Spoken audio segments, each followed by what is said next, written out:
Hamzah bin Abdul Muttalib, teman-teman sekalian, berjalan seperti biasa di kehidupan Mekah di awal-awal. Dia adalah orang yang sangat kuat secara fisik, tinggi besar, dan sangat ahli dalam memanah. Oleh karena itu dia sangat gemar sekali berburu, gemar sekali. Di masa mudanya semua dihabiskan dengan itu. Dia naik turun gunung, ke padang pasir, lembah-lembah, dan kekuatan fisik yang luar biasa dimiliki. Dia dengan Umar bin Khattab terkenal. Jadi kalau berburu, berburu singa. Dan bukan berburu rusa atau kelinci seperti antum ya. Ini berburu singa.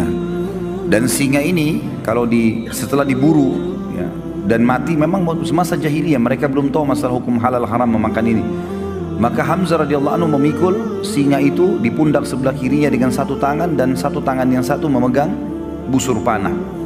Dan untuk membunuh singa dengan anak panah ini nggak gampang. Anak panah tidak semudah itu bisa menembus kulit yang tebal. Tapi kuasa Allah, dia diberikan kelebihan itu radhiyallahu anhu. Di awal Islam tentunya, waktu Nabi SAW mengumandangkan Islam, dia tidak terpengaruh, tidak juga mau masuk Islam, tidak juga membenci Nabi SAW. Berbeda dengan Abbas. Abbas radhiyallahu anhu, nanti kita akan jelaskan, dia tidak masuk Islam untuk menjaga hubungan dengan kaumnya, tapi dia suka dengan Islam. Hamzah tidak cenderung kepada keduanya, tidak ikut-ikutan membenci Islam, tidak juga mendukung keponakannya. Makanya yang paling condong mendukung itu adalah Abu Talib sebenarnya. Tapi yang jelas teman-teman sekalian, ada satu kejadian, dengan hikmah Allah terjadilah masuk Islamnya tokoh kita ini dengan tiba-tiba begitu saja. Kisahnya adalah, pernah satu waktu Nabi SAW waktu di Mekah selalu dicaci maki. Dan caci makian ini selalu dianggap biasa oleh baginda Nabi SAW. Biasa sekali dianggap, sudahlah, kamu penyihir, didiamin. Kamu penjahat, didiamin. Kamu penyamun, dibiarin. Bahkan Nabi SAW pernah lagi sujud, dituangkan kotoran unta di atas leher beliau, beliau SAW diam. Bahkan pernah batang leher beliau diinjak ya, sampai susah bernafas gitu kan. Namun Nabi SAW sabar, dibiarin saja, karena tidak ada kekuatan di Mekah. Beliau bersabar dan belum ada perintah untuk melawan pada saat itu. Tapi satu waktu teman-teman sekalian, Abu Jahal waktu melihat Nabi SAW lagi tawaf, dia mengucapkan kata-kata yang sangat menyakitkan, bahkan lebih sakit daripada melukai fisik. Namun dalam buku sejarah tentu tidak disebutkan cacian itu seperti apa. Cuman hampir semuanya mengatakan cacian itu sangat menyakitkan, bahkan mengalahkan sakitnya fisik. Penghinaan yang luar biasa. Dan tidak ada orang yang membela Nabi SAW walaupun dari suku beliau. Ada seorang budak wanita, budaknya Abdullah bin Jud'an. Abdullah bin Jud'an ini adalah orang yang terkenal sangat baik sekali di Mekah. Hadis Aisyah mengatakan, ya Rasulullah, ibnu Jud'an, orangnya sangat baik di Mekah, sangat santun, suka silaturahim keluarga, suka bantu orang susah.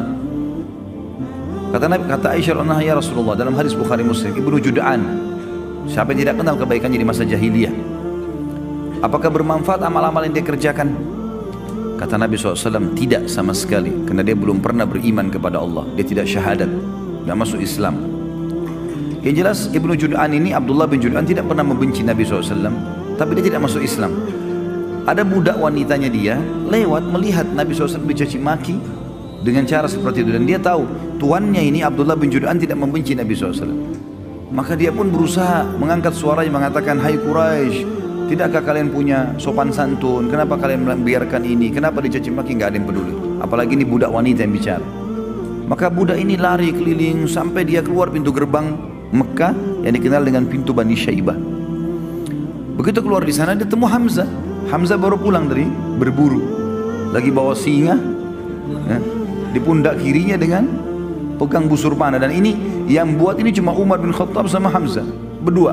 Kalau dua orang ini masuk ke Mekah sendirian, berburu tidak ditemani sama teman-temannya, sendirian. Yang lain semua pada sibuk, pada mengajak teman-temannya kalau berburu untuk berjaga-jaga, dia enggak. Begitu lewat, budak ini mengatakan, wahai Hamzah, tidakkah kau mengetahui apa yang Abu Hakam lakukan terhadap ponakanmu Muhammad? Kata Hamzah, apa yang dilakukan? Kata dia telah mencaci makinya begini dan begitu. Disebutkanlah kalimat-kalimat cacian itu, tapi sekali lagi dalam riwayat tidak disebutkan. Dan memang tidak ada maslahat kita mengetahui jenis cacian itu. Yang penting memang ini perbuatan yang buruk. Maka kata Hamzah, tidak ada yang membelahnya. Kata budak tersebut, demi Allah tidak ada. Maka Hamzah nggak pakai tunggu pada saat itu.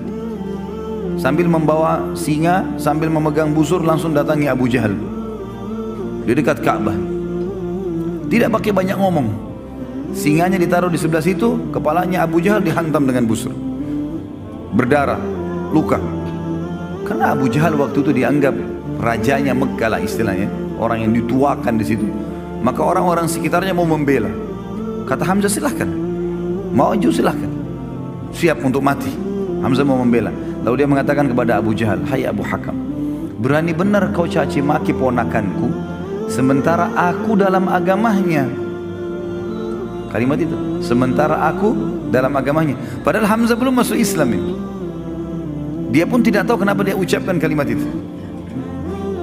Maka Abu Jahal mengatakan, biarkan dia, memang saya yang salah, saya sudah berlebihan dalam menghina keponakannya. Hamzah radhiyallahu anhu pulang ke rumahnya, dia renungi kalimat tersebut. Kenapa tadi saya ucapin nih? Apakah besok saya harus kembali ke Quraisy dan mengatakan bahwasanya saya bukan di agamanya Muhammad? Nah, ini aib bagi orang Arab menjilat kembali ludahnya. Sudah mengucapkan lalu ditarik, nggak mungkin. Tapi kalau saya tidak perbaiki, saya bukan muslim, bukan agamanya Muhammad ini. Dia bingung pada saat itu. Pada malam itu dikatakan dalam riwayat-riwayat yang sahih, dia berdoa kepada Allah mengatakan, ya Allah, kalau agama keponakanku Muhammad benar, tanamkan dalam hatiku. Dan kalau seandainya tidak benar, maka hilangkanlah, berikanlah aku solusi dengan Quraisy. Maka Hamzah pun berkata keesokan paginya pada saat dia bangun, dia merasa dekat, dia merasa tenang dengan agama Nabi SAW, maka dia pun datang mengucapkan syahadat. Dan ini rahasia masuk Islamnya Hamzah radhiyallahu anhu. Masuk Islamnya Hamzah radhiyallahu anhu.